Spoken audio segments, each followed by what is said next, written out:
3 दिन, 3 तिथियां, 3 बार, 3 नक्षत्र, 3 घड़ी, 3 पल, जिसमें बाबा शूल भी धारण करते हैं। और शूल अकेले धारण नहीं करते महाराज, जो धतूरा होता है ना, दर्शन करें धतूरे के, कांटे कांटे सा होता है धतूरा, तो वो धतूरे के साथ में बाबा शूल धारण करते हैं। बेलपत्री के शूल को, ये बहुत बहुत आनंदमय कथा है महाराज जी, जिसके जीवन में हमेशा कांटे ही मिले हैं।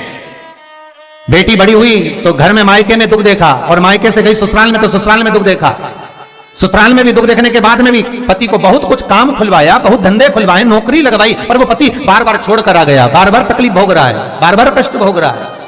फिर थोड़े दिन काम करता है, थोड़े दिन छूट जाता है, फिर व्यापार में बढ़ता है, फिर छूट जाता है, फिर कोई दुकान खुल गई, थोड़े दिन अच्छी चली, फिर वापस वहीं घर पर आकर बैठ गया। अर्थात उसके जीवन में वो शूलता चल रही है। तो बाबा देवाधिदेव महादेव कहते हैं, ये 3 घड़ी, 3 पल, 3 नक्षत्र, 3 समय, 3 दिन में जो शूल मुझे समर्पित करता है, उसके जीवन से मैं शूल हटा देता हूं। वो 3 दिन लिखे स्कंद पुराण में।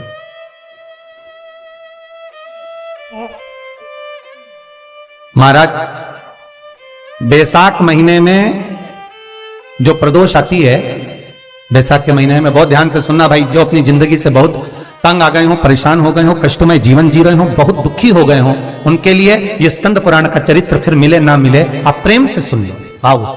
पहला, बैसाख महीने की प्रदोष,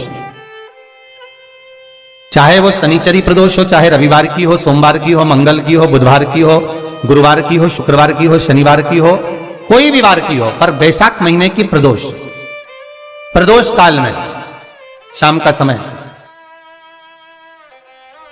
सूर्य डूब रहा हो, बस डूबा ही हो, और उस समय पर सूर्य के डूबन के तुरंत बाद बाबा को धतूरे के साथ में बेलपत्री ना चढ़ाते हुए बेलपत्री के वृक्ष के 7 कांटे बाबा के शिवलिंग पर समर्पित करे जाते हैं महाराज, अपनी जिंदगी में अड़चनों को हटाने के लिए। फिर आप जिस व्यापार में उतरे, जिस व्यवसाय में उतरे, जिस नौकरी में उतरे, आप दिल से करें, आपको तरक्की मिलेगी। आप हार नहीं सकते, नीचे नहीं आ सकते, उन्नति पर ही चढ़ेंगे।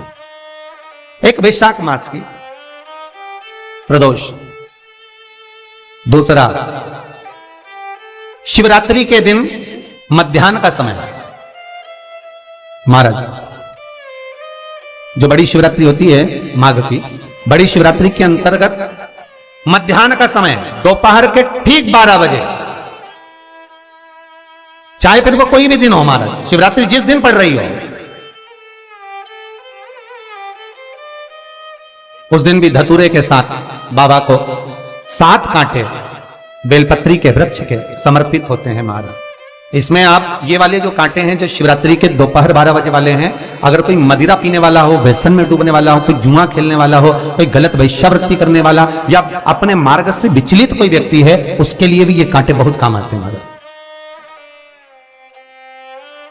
दूसरा, पार्वती, तेरे द्वारा तेरे नयन अश्रु से जो प्रगटा हुआ बेल का वृक्ष है, द्वितीय शूल मैं वहां धारण करता हूं। तृतीय शूल, तीसरा शूल जो वर्णन करा गया महाराज, भगवान श्रावण के महीने में जो भी दूसरा सोमवार पड़े, जो भी पड़े, श्रावण के महीने का जो दूसरा सोमवार होता है, उस दूसरे सोमवार में रात्रि के समय पर, अर्थात शास्त्र अब घड़ी और पल का स्मरण करेंगे तो रात्रि के बजेंगे 10 से 12 बजे महाराज, 10 से 12 के बीच में धतूरे के साथ बाबा को शूल समर्पित होता है महाराज। ये भी हमारी बाधाओं को, हमारी तकलीफों को, व्यापार व्यवसाय के लिए, नौकरी सर्विस के लिए, बहुत सारे एग्जाम में आप बैठ लिए, गवर्नमेंट एग्जाम के लिए बैठ लिए, नहीं हो रहा, ये 3 बार मेरे शंकर को बेलपत्री के वृक्ष के शूल समर्पित होते हैं, उसका आनंद पाना और उससे अपने को सुख प्राप्त करना।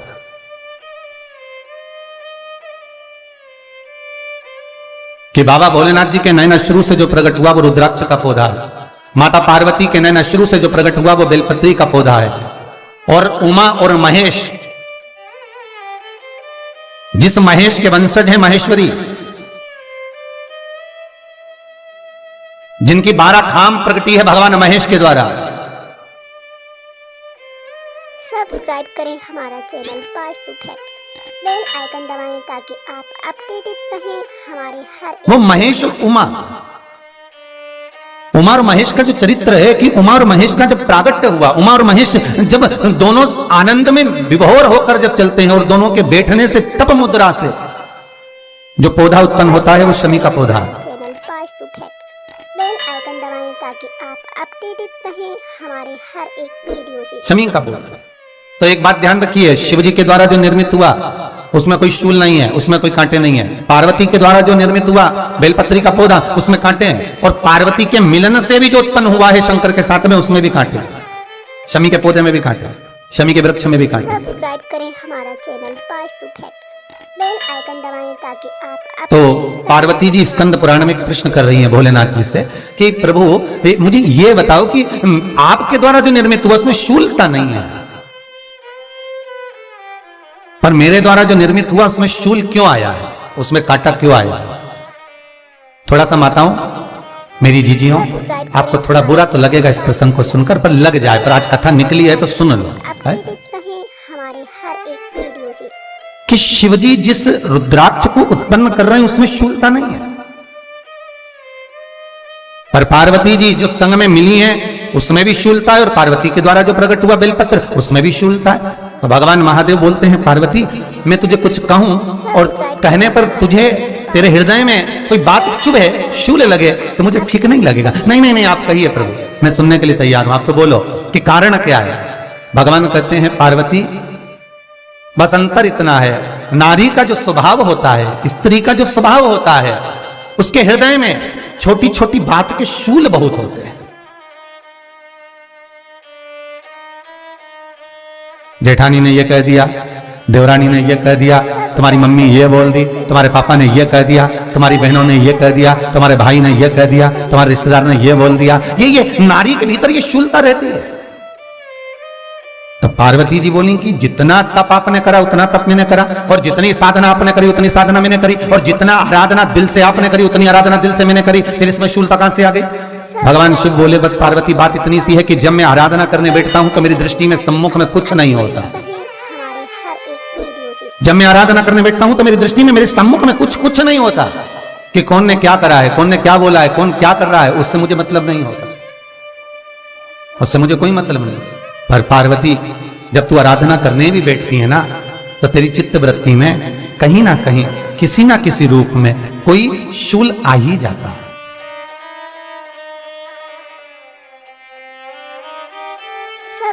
कई माताओं की आदत देखी साहब, भगवान की सेवा करने बैठी है तो भी भीतर थोड़ा सा शूलता भरी हुई है। महाराज बताओ, इतने सारे भगवान इकट्ठे कर लिए, मैंने बोला था बहू से कि वहां रख लेती है, बताओ इतने सारे यहाँ पर लाकर रख दिए हैं, अब इसकी सेवा करना पड़ रही है, अब ये करना पड़ रहा है।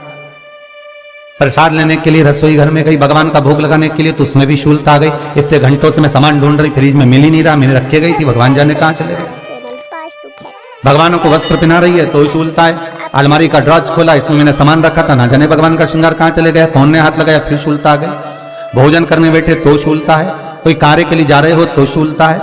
अर्थात कहीं ना कहीं नारी के जीवन में शूलता बनी हुई है। और पार्वती जब तुम भजन करो, तप करो, साधना करो, भक्ति करो, उसमें शूलता नहीं होना चाहिए।